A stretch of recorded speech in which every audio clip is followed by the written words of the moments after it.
अध्यक्ष महोदय, पूर्ण सगळ्यांना कळायला पाहिजे, अध्यक्ष महोदय 15 लाख मेट्रिक टन कचरा हा डंप केला होता. पण अध्यक्ष महोदय वेस्ट टू एनर्जीचा एक चांगला उपक्रम त्या ठिकाणी चालू केला. त्याला आदरणीय मुख्यमंत्री महोदयांनी त्याला आम्हाला मदत केली आणि ते आम्ही चालू करू शकलो. अध्यक्ष महोदय, आता दुसरा टप्पा त्याचा आहे, तर त्या दुसऱ्या टप्प्यासाठी आम्हाला राज्य सरकारकडनं त्या संदर्भातला निधी उपलब्ध व्हावा याच्या संदर्भामधली माझी प्रमुख मागणी राहील.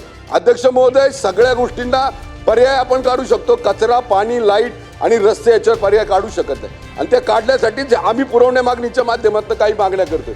अध्यक्ष महोदय, कचरा आणि पर्यावरण याच्यावर जर कंट्रोल ठेवायचा असेल तर अध्यक्ष महोदय काही धाडसी निर्णय आपल्याला घ्यावे लागतील आणि त्याच्याकरता नगर विकासकडनं आम्हाला महापालिकेला चांगल्या पद्धतीचा निधी त्या ठिकाणी मिळाला पाहिजे. वेस्ट टू एनर्जीचा 2 नंबरचा टप्पा आम्ही काढतोय, त्याच्यासाठी आम्हाला त्या संदर्भातली मदत राज्य सरकारकडनं व्हावी